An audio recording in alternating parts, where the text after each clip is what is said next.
की शुरुआत में हम लैला नाम की एक लड़की को देखते हैं जिसको आइसोलेशन में रखा गया है। दो लोग जो उसका इन्वेस्टिगेशन करने यहाँ आए थे वो भी पूरी तरह ऐसे कवर थे जैसे लैला को कोई जानलेवा बीमारी हो और वो किसी वायरस की तरह किसी दूसरे को भी लग सकती है। अब यहाँ सीन कट होता है और लैला की लाइफ के बारे में बताया जाता है। लैला माइक्रोबायोलॉजी की प्रोफेसर है और उसका हस्बैंड के आर्मी ऑफिसर है।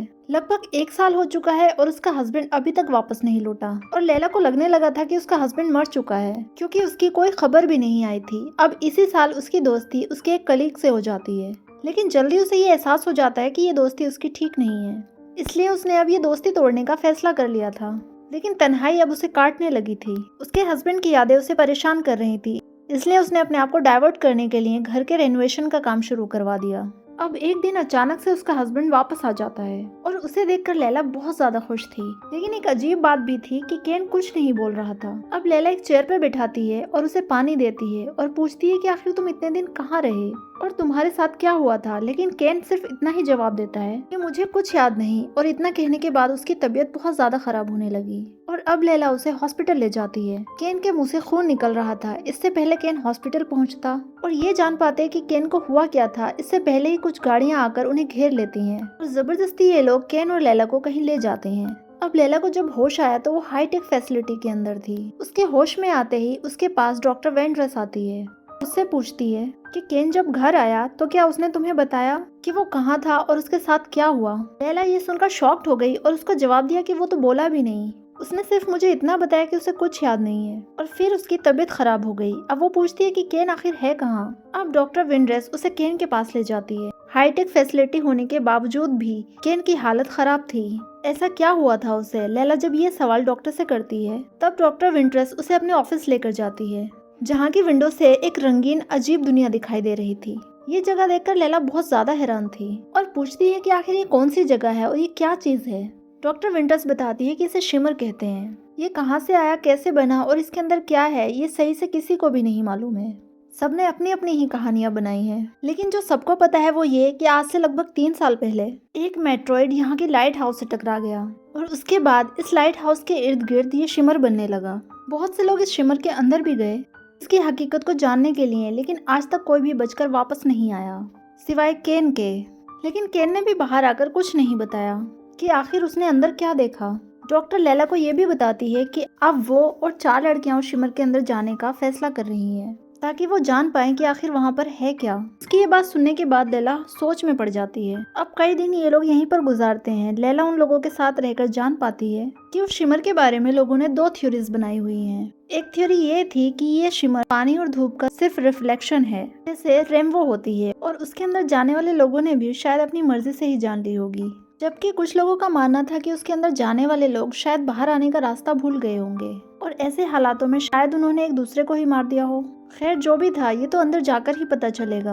अब लैला भी फैसला करती है कि वो भी इसके अंदर जाएगी और डॉक्टर विंटर्स को बताती है कि वो भी इस मिशन में उनके साथ जाना चाहती है। लेकिन डॉक्टर बताती है कि शिमर में जाने के लिए सिर्फ वही लोग तैयार होते हैं जिनके पास जीने की कोई दूसरी उम्मीद नहीं होती। ये सुनकर लैला को एहसास होता है कि जरूर उसके हस्बैंड को उसके अफेयर के बारे में पता चल गया होगा, इसलिए उसने वहाँ जाने का डिसाइड किया होगा। अब लैला को भी अंदर अंदर ये दुख खाए जा रहा था कि उसने अपने हस्बैंड को धोखा दिया था और उसने अपने इस दुख को कम करने के लिए अंदर जाने का फैसला कर लिया था और किसी तरह डॉक्टर विंटर्स को मना लेती है। अब कुछ दिन के बाद दिखाया जाता है कि 5 लोगों का ये ग्रुप शिमर के अंदर जाने के लिए तैयार था और हमें यहाँ सबसे बड़ी हकीकत पता चलती है। इस ग्रुप की सबसे बड़ी लीडर डॉक्टर विंटर्स कैंसर से जूझ रही थी। कैंसर उनकी जान किसी भी वक्त ले सकता था, इसलिए उन्होंने भी अंदर जाने का फैसला किया था। और अब सीन कट होता है और हमें दिखाया जाता है कि ये सब लोग अपने कैंप में जा रहे थे। ये लोग कैंप में कैसे पहुंचे ये कुछ नहीं पता। अब सब लोग कैंप से बाहर आते हैं और शेफर चीजों की हालत देखती है और ये बताती है कि हम लोग काफी दिन से यहाँ पर हैं और हमें यहाँ पर होने वाली बातें शायद इसलिए याद नहीं क्योंकि हमारे दिमागों पर एलियन सेल्स का असर हो गया है। अब उसकी बात सुनकर ये चारों परेशान हो जाती हैं। ये लोग लाइट हाउस तक जाने के लिए अब अपना सफर शुरू करना चाहते थे ताकि ये लोग वहां जाकर इन्वेस्टिगेट करें कि लाइट हाउस में आखिर है क्या जो ये शिमर बना हुआ है। ये लोग अपनी कंपास खोलते हैं लाइट हाउस की डायरेक्शन मालूम करने के लिए, लेकिन हमें पता चलता है कि यहाँ कोई डिवाइस काम ही नहीं कर रही थी, ना वॉच ना कंपास, और यहाँ पर कोई सिग्नल भी नहीं है ताकि ये लोग अपनी मदद के लिए किसी को बुला सकें। अब इनकी मदद के लिए सिर्फ सूरज ही था और उसकी डायरेक्शन को फॉलो करते हुए ये लोग आगे बढ़े। अब जैसे जैसे ये लोग आगे जा रहे थे चीजें इनको अजीब दिख रही थी। लैला नोटिस करती है कि यहाँ पर लगे हुए पौधे बहुत अजीब हैं और यहाँ पर डिफरेंट किस्म के फूल उगे हुए थे और ये लगभग नामुमकिन था। अब ये लोग इसे इग्नोर करके आगे की तरफ बढ़ते हैं। तभी अचानक इनके ऊपर एक बहुत बड़ा मगरमच्छ हमला कर देता है। अब लैला सही वक्त पर उस क्रोकोडाइल पर उल्टा हमला कर देती है और उस पर हमला करने के बाद जब ये उस क्रोकोडाइल के नजदीक आते हैं तो ये एक और अजीब चीज नोटिस करते हैं कि इस क्रोकोडाइल के दांत बिल्कुल शार्क जैसे थे।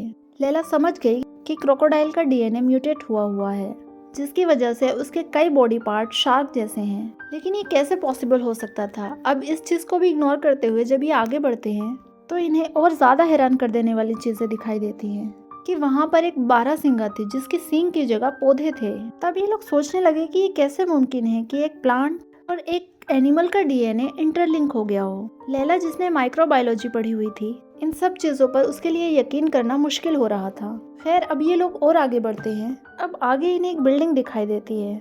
जब उसके अंदर जाते हैं तो उन्हें एक कैमरा दिखाई देता है। ये कैमरा उन लोगों का था जो पहले यहाँ पर इन्वेस्टिगेशन करने के लिए आए थे। जब इस कैमरे को ये ऑन करते हैं तो इन्हें बहुत ही क्रीपी वीडियो दिखाई देती है। इन्होंने देखा कि पहले जो इंसान यहाँ आया था उसके पेट में कोई चीज मूव कर रही थी और केन जब उस आदमी का पेट छुरी से काट कर देखता है तो उसे पता चलता है कि उस आदमी की इंटेस्टाइन किसी सांप जैसी बन गई है और उसके पेट के अंदर ही अंदर रेंग रही हैं। और ये देखकर ये सब लोग डर गए और उन्होंने कैमरा वहीं फेंक दिया। यहाँ कुछ तो ऐसा था जो इन्हें डरा गया था। फिर यहाँ की छानबीन करने के बाद इन्हें इस बिल्डिंग में कुछ नहीं मिलता। अब रात हो जाती है और ये लोग इसी बिल्डिंग में सो जाते हैं। अब रात में जब लैला की आंख खुलती है तो देखती है कि डॉक्टर इन लोगों के लिए अकेले ही इस बिल्डिंग के बाहर पहरा दे रही थी। अब लैला उसके पास आ जाती है और ये लोग लैला के हस्बैंड के बारे में बात करने लगते हैं और इन्हें देखकर यहाँ पर शेफर्ड भी आ जाती है। अब ये लोग बात ही कर रहे थे कि अचानक से एक बहुत बड़ा बियर इन पर हमला कर देता है और शेफर्ड को मार खाया। लैला और डॉक्टर उसे बचाना तो चाहती थी लेकिन उन्हें पता था कि अगर वो यहाँ रुकी तो वो भी मारी जाएंगी, इसलिए ये यहाँ से भाग जाती हैं और अपनी जान बचा लेती हैं। अब सुबह होने पर जब बाकी की दो साथियों को ये खबर मिली तब फौरन ही उन्होंने यहाँ से बाहर जाने का फैसला कर लिया। लेकिन लैला और डॉक्टर ऐसा नहीं चाहती थी। वो अपना मिशन कंप्लीट करना चाहती थी और वो किसी तरह अपने दोनों साथियों को भी मना ही लेती हैं और उनको एहसास दिलाती हैं कि वो इतना करीब आकर वापस नहीं जा सकती। अब ये दोनों भी उनकी बातें समझ जाती हैं और अपना सफर कंटिन्यू करती हैं। अब आगे बढ़ने पर इनको जो सबसे ज्यादा अजीब चीज दिखाई देती है वो थे इंसानों की शक्ल वाले पौधे, जिन्हें देखकर लैला ने उन्हें बताया कि ये पौधे नहीं बल्कि वही इंसान हैं जो इस शिमर की रिसर्च करने के लिए आए थे। और इन सब चीजों को नोटिस करते हुए लैला ने एक थ्योरी बनाई और बताती है कि ये शिमर किसी प्रिज्म की तरह काम कर रहा है। जैसे लाइट के प्रिज्म से पास होते ही लाइट की शक्ल बदल जाती है, बिल्कुल ऐसे ही जब चीजें इस शिमर के कांटेक्ट में आ रही हैं तब उनके अंदर का डीएनए रिफ्लेक्ट हो रहा है। इन चीजों का डीएनए आपस में एक दूसरे से ही चेंज हो रहा है, जैसे इन इंसानों का डीएनए पौधों से बदल गया। और हैरान करने वाली बात ये थी कि इन लोगों का डीएनए आपस में ही रिफ्लेक्ट होने लगा था। आनिया नोटिस करती है कि उसके फिंगरप्रिंट्स भी बदल रहे थे और उसके हाथ पर एक दूसरी मेंबर का टैटू आने लगा था। ये देखकर वो बहुत ज्यादा डर गई और उसने इन सभी लोगों को सोते हुए ही बंदी बना लिया। उसे लग रहा था कि वो मर जाएगी और इन लोगों की बातों में आकर वो यहीं रह गई। वो लैला की गर्दन पर चाकू रखकर कहती है कि तुम हमें वापस लेकर जाओगी, वो भी सही सलामत, और मैं जानती हूँ कि तुमने ही शेफर्ड को मारा है।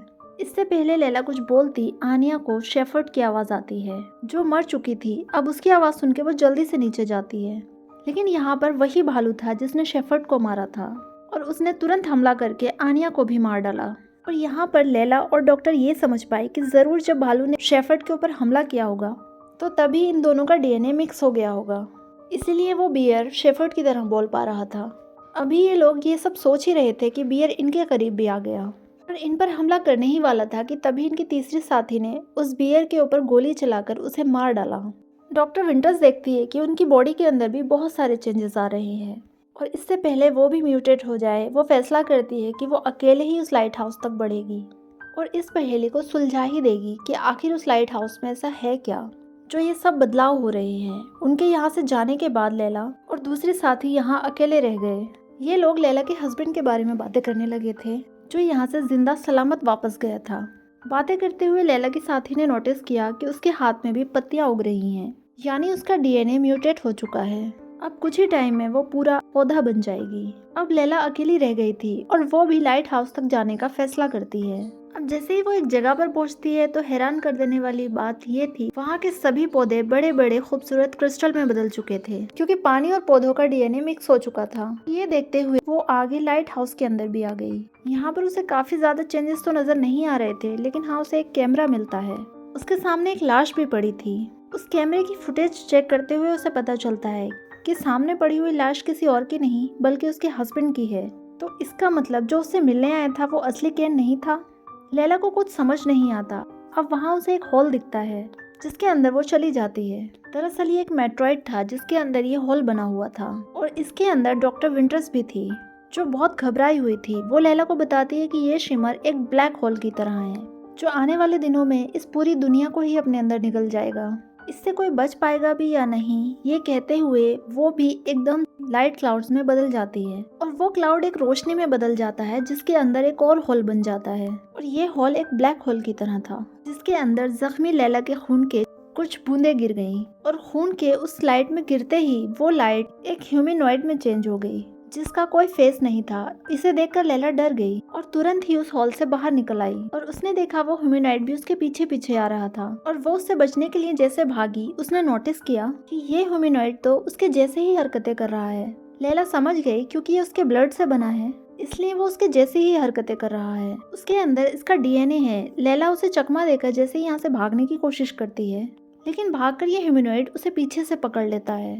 लैला को समझ नहीं आता कि वो इसके साथ करे क्या। फिर दिमाग लगाया और इस ह्यूमनॉइड के करीब आ गई और उसने एक बॉम्ब उठाकर इस ह्यूमनॉइड के हाथ में रख दिया और उसे बॉम्ब पकड़ाने के बाद वो धीरे धीरे उल्टे कदमों से पीछे जाने लगी और जल्दी वो बॉम्ब ब्लास्ट हो गया। जैसे जैसे वो ह्यूमनॉइड जल रहा था, यहाँ पर सभी चीजें पहले जैसी होती जा रही थी। शिमर भी जो हर दिन बड़ा हो रहा था और दुनिया को अपने घेरे में लेने वाला था, वो भी धीरे धीरे छोटा होते होते खत्म हो गया और सीन कट होता है और हमें दिखाया जाता है कि लैला इस मिशन से वापस आ चुकी है। और ये मूवी का वही सीन है जो हमने स्टार्ट में देखा था। और लैला का कुछ लोग इंटरव्यू ले रहे थे और वो शिमर के बारे में सभी लोगों को बताती है कि वो एक एलियन एनर्जी थी जिसके खत्म होते ही सारा शिमर भी खत्म हो गया। ये सब बातें बताने के बाद वो अपने हस्बैंड केन के पास गई जिसकी हालत उस शिमर के खत्म होते ही बहुत अच्छी हो गई थी। लेकिन अब सवाल ये था कि लैला ने खुद उसकी लाश उस शिमर के अंदर देखी थी, तो क्या ये रियल केन था या उसका क्लोन? और इसी सवाल के साथ ये मूवी यहीं पर खत्म हो जाती है।